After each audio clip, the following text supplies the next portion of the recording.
The sky above New Geneva City turned dark as three enormous alien ships slowly entered Earth's atmosphere. People stopped in the streets. Cars halted. News drones rushed into the air. No one had ever seen ships this damaged, burning, cracked, barely holding together.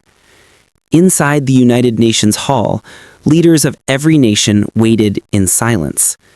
A strange, cold fear filled the room, even before the doors opened. Something was coming, something desperate. When the doors finally slid apart, everyone gasped. Three alien figures walked in. Tall, silver-skinned, wearing broken armor that still smelled of smoke. Their eyes showed exhaustion and pure terror. These were Valerians, a peaceful species known across the galaxy for avoiding conflict. If they were afraid, then something truly horrible was happening. The leader of the group, Elder Kyrus, took one shaky step forward. His voice cracked, like he had been screaming for days. "Humans, please, help us." The entire hall froze. World leaders looked at each other, unsure if they heard him correctly. An alien had just begged for help. That alone was shocking. But then Kyrus continued, his voice trembling, his body shaking. "Our world, Valera, is dying. The red swarm has returned." A cold silence spread across the room. Many delegates had heard legends of the red swarm, creatures that ate living energy, spreading across planets like fire. But those were only stories, until now. Elder Kyrus fell to his knees. His silver armor cracked against the floor. Several diplomats jumped from their seats in shock. He whispered, "They destroy everything. Cities vanish in minutes. Oceans turn dry. We ran, but they followed. We have only days left." Behind him, the younger Valerians lowered their heads. One of them, a young female warrior with blue markings on her arms, could not stop her hands from shaking. She looked like someone who had seen entire continents burn. But then Elder Kyrus spoke the line that changed everything. "Humans, if you do not help us, Earth will be next." The hall exploded with whispers. Next? Earth? Impossible, wasn't it? Kyrus lowered his head deeper. His voice became a weak whisper. "The red swarm feeds and then grows. Their next cycle always targets the strongest life source nearby. And in this region, it is Earth." Suddenly, the weight of the situation became clear. This wasn't just an alien problem. This was a countdown to humanity's death. A loud alarm began flashing on the alien's wrist device. Elder Kyrus swallowed hard. "We are tracking the swarm's movement. They will reach Earth's orbit in 6 days. 6. Only 6. Leaders stared at the screen in disbelief as a red wave slowly expanded through space, coming directly toward the solar system. The hall fell silent again. Not a single person moved. The fear in the air was thick, almost heavy. Some diplomats held their breath without realizing it. Then, from the corner of the room, a woman in black combat armor stood up. Her name was Commander Arya Kane, leader of Earth's Interplanetary Defense Force. Known for her calm courage, she had faced monsters humans barely understood. Even now, when everyone else panicked, she looked steady. She walked forward slowly, her boots echoing across the silent hall. "Elder Kyrus," she said, her voice firm but not unkind, "Earth has never ignored a plea for mercy, but we need the truth. How many warriors do you have left?" Kyrus closed his eyes. "None." Gasps echoed through the hall. "Our armies, gone. Our fleets, destroyed. Our queen, missing." Arya inhaled deeply. She turned to the world leaders who were still frozen in fear. Then the question is simple. Do we wait for the Red Swarm to reach Earth? She paused. The room held its breath. Or do we take the fight to them? For the first time since the aliens entered the hall, a spark of hope returned. Elder Kyrus lifted his head slightly, staring at Arya with disbelief. You would help us? Arya nodded once. Earth does not abandon the innocent. And with that single sentence, the fate of 2 planets changed. Because in that moment, Earth made its choice. Not to hide, not to fear, but to fight back. The galaxy would soon learn a truth it had forgotten. When someone asks Earth for mercy, the decision was made in less than 10 minutes.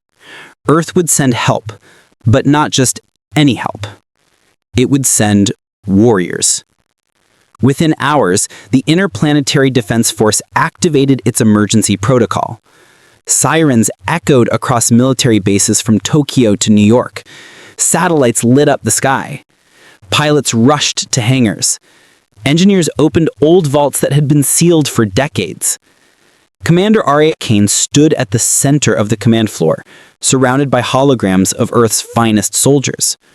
Her voice was calm, focused. Choose only the strongest, only those who will not break. Her officers nodded and began selecting the elite. Sharpshooters from mountain ranges, pilots trained for impossible speeds, Marines who had fought in zero-gravity drills, medics who could work with alien biology, engineers who built machines that shouldn't exist. But there was one name that surprised everyone. Ethan Ward. He was not the strongest, not the fastest, not the loudest, but he had something no one else had. A mind that understood alien patterns better than any machine. Years ago, he had survived an unknown alien attack when others didn't. No one ever understood how. Some called it luck, others called it instinct. Arya called it potential. She ordered, "Bring him." When Ethan arrived, he looked confused. "I'm not a soldier," he said quietly. Arya looked him in the eye. "No, but you see things the rest don't. And right now, that might save us." Ethan swallowed nervously, but nodded. He joined the team. The arrival of the Valyrian ship. When the human warriors saw the Valyrian mothership up close, they were stunned. The ship was enormous, shaped like a broken crescent moon. Its hull was burnt, scarred, and covered in glowing cracks where alien energy leaked. But inside, the Valyrians had done something no human expected. They had built a full training ground just for Earth's warriors. "We want your people to survive," said the young Valyrian warrior with blue markings on her arms. "You fight for us. We prepare you." Her name was Rilla, and she watched the humans with a mix of fear and admiration. Training started, the moment the humans stepped on board. Gravity shifted, lights flickered. Strange alien metal moved beneath their feet, as if alive. Humans struggled at first, falling, slipping, crashing into walls. The Valyrians exchanged nervous looks. They worried they had asked too much. But then something unexpected happened. Humans began to adapt. They learned faster than any species Rilla had ever seen. Marines learned to fight in zero gravity within minutes. Pilots mastered Valyrian ship controls after only 2 tries. Engineers rewired alien systems like they had built them. Medics memorized alien anatomy overnight. And Ethan moved through the training area like he had seen it all before. He predicted where energy pulses would strike before they fired. He dodged traps no one else saw.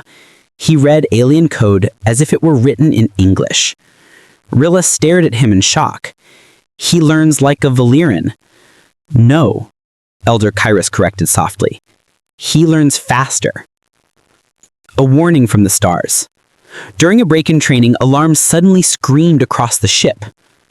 Arya turned sharply. Report. A Valyrian officer ran forward, his face pale. The red swarm is advancing faster than expected. They will reach Valyria in 30 hours. The humans froze. 30 hours. Not 6 days. Everything was changing too fast. Arya looked at her team, covered in sweat, bruises, and exhaustion. They were not ready, not even close. But there was no choice. She raised her voice. Warriors, get your gear. We fight in 30 hours. The room erupted into motion. Rilla watched them with wide eyes. Humans, you are not afraid? Arya glanced at her. We fear later. We fight now. The final promise. As the ship prepared, The decision was made in less than 10 minutes. Earth would send help, but not just any help. It would send warriors. Within hours, the Interplanetary Defense Force activated its emergency protocol. Sirens echoed across military bases from Tokyo to New York. Satellites lit up the sky. Pilots rushed to hangars. Engineers opened old vaults that had been sealed for decades. Commander Arya Kane stood at the center of the command floor, surrounded by holograms of Earth's finest soldiers. Her voice was calm, focused. Choose only the strongest. Only those who will not break. Her officers nodded and began selecting the elite. Sharpshooters from mountain ranges, pilots trained for impossible speeds, Marines who had fought in zero-gravity drills, medics who could work with alien biology, engineers who built machines that shouldn't exist. But there was one name that surprised everyone. Ethan Ward. He was not the strongest, not the fastest, not the loudest. But he had something no one else had, a mind that understood alien patterns better than any machine. Years ago, he had survived an unknown alien attack when others didn't. No one ever understood how. Some called it luck. Others called it instinct. Arya called it potential. Bring him, she ordered. When Ethan arrived, he looked confused. I'm not a soldier, he said quietly. Arya looked him in the eye. No, but you see things the rest don't, and right now, that might save us. Ethan swallowed nervously, but nodded. He joined the team.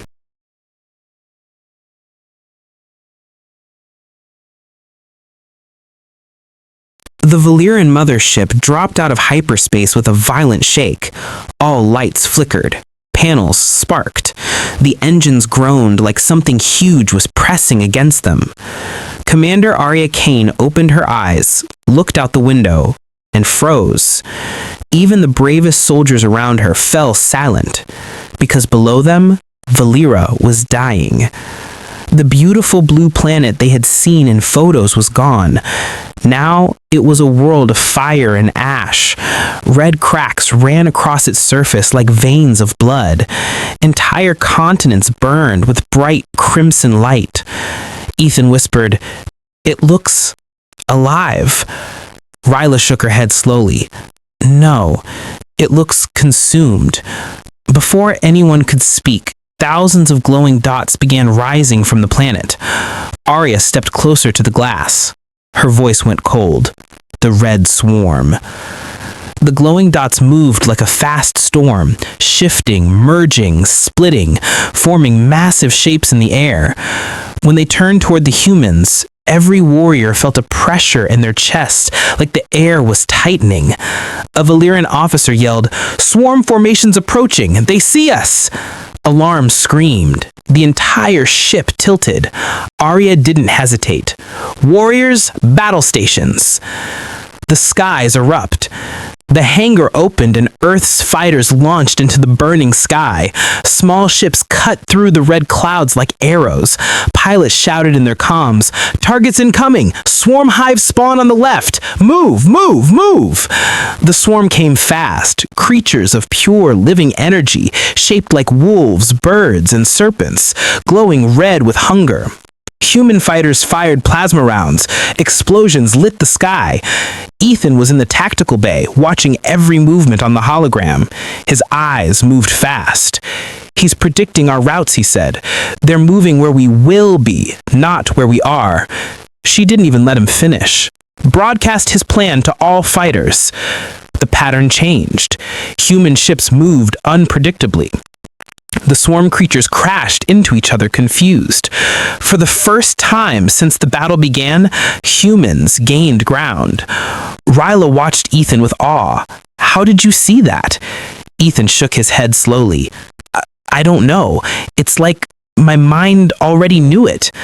Ground team drop. Arya and the ground strike team prepared to land on Valera's burning surface. When the dropships opened, a wave of heat hit their faces. The ground was cracked like broken glass. Red mist rose from deep wounds in the planet. But what scared the most were the shapes moving inside the mist. Huge creatures, 12 feet tall, glowing red with long limbs and twisted jaws. Swarm hulks.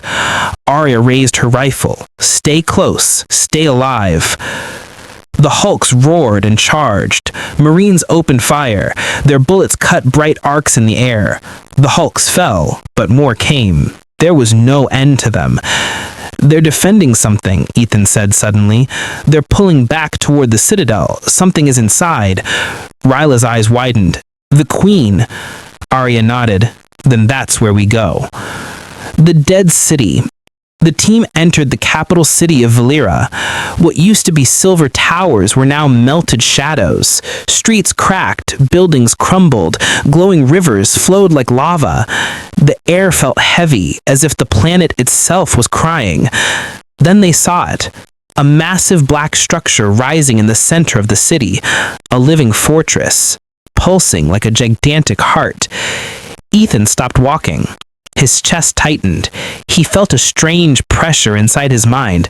Commander, she knows we're here. Arya turned to him. Who? Before he could answer, the ground shook violently. A deep, echoing roar thundered across the ruins. Ryla stepped back, horrified. That sound, that's the Swarm Queen. A crack opened in the ground. Red energy spilled out. Ethan whispered, "She's waking up." Arya tightened her grip on her weapon. Then we finish this now. The warriors marched toward the pulsing fortress, toward the heart of the Red Swarm, toward the Queen who could destroy Earth next. The final battle was coming, and the galaxy was holding its breath. The closer the warriors came to the pulsing black fortress, the louder the air vibrated. It wasn't just sound.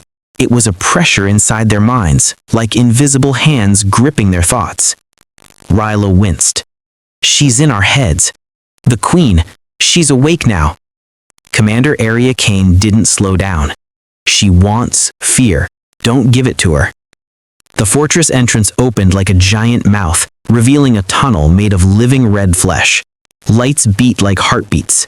Echoes whispered strange words that made the human soldiers shiver. Ethan felt the whispers pull at him, calling him by name. Ethan. He stepped back, shaken. How does she know me?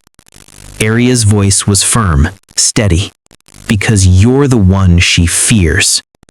The heart of the hive. Inside the fortress, everything looked alive. Walls moved like breathing skin. Red veins pulsed with glowing energy. The floor felt like soft muscle under their boots. Then the chamber opened. A huge circular hall. In the center stood a massive cocoon cracking with bright red light. Ryla whispered in terror. That's her. The cocoon split open. A wave of psychic force threw everyone to the ground. The Swarm Queen rose from the cocoon, tall, horrifying, glowing like molten fire. Her eyes were deep pits of red light.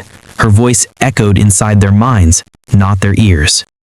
Humans, you come to die. Arya stood up, wiping blood from her lip. No, we came to end you. The Queen laughed, a sound like breaking metal. Mercy, she hissed, is only for the strong. She lifted her hand. Red tendrils shot forward like whips. Warriors scattered. Some were thrown across the hall, others slid across the living floor. Ethan barely dodged a blast. He felt the room pulse with a pattern, a rhythm. He froze. It's the same pattern as the swarm outside, repeating every 8 seconds. Arya called out, "Can you break it?" Ethan nodded slowly. "I can try." The plan. Ethan ran to a glowing node on the wall. It pulsed with the same rhythm as the queen. If I overload these nodes at the right moment, the psychic link will break. Arya covered him with fire. Ryla and the Marines pushed back the queen's attacks. The queen's voice boomed. "Your minds are weak. Your world will be food." But the humans didn't stop. Ethan timed the pulses. 8, 6, 4. He slammed his hand on the node. The hive shook violently. The queen screamed, her psychic control flickering. "Now!" Arya shouted. Marines fired everything they had. Ryla launched a glowing spear into the queen's shoulder. Ethan rushed to the second node. 8, 7, 3. He hit it. Another shockwave. The queen's energy dimmed. Her body flickered like a dying flame. She fell to one knee. For the first time, the queen looked afraid. The moment of mercy. The queen tried to stand, but her strength was gone. She looked at Arya, her voice trembling. "Mercy. Human. Please." Everyone froze. The same creature that destroyed planets, that fed on the innocent, that slaughtered billions, was now begging. Arya walked slowly towards her. The room held its breath. The queen whispered again, "Mercy." Arya stopped just a few steps away. Her voice was calm, cold, unshaken. Earth gives mercy to the defenseless, not to monsters. She raised her rifle. "One last thing, Queen." The queen looked up. "Mercy is something you earn." Arya fired. A beam of light struck the queen's core.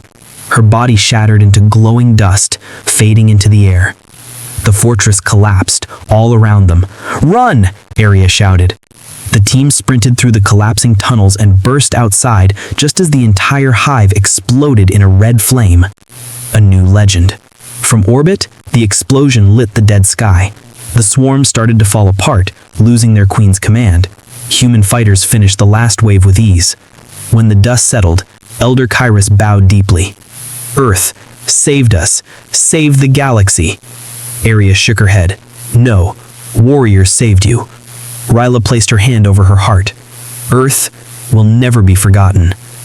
Ethan looked at the burning horizon, tired but proud. "What happens now?" Kyrus smiled softly. "Now the galaxy learns a lesson." He turned to the human warriors. "Never threaten Earth, because Earth sends its warriors." The legend of humanity spread across the stars, and for the first time in centuries, the galaxy felt safe again.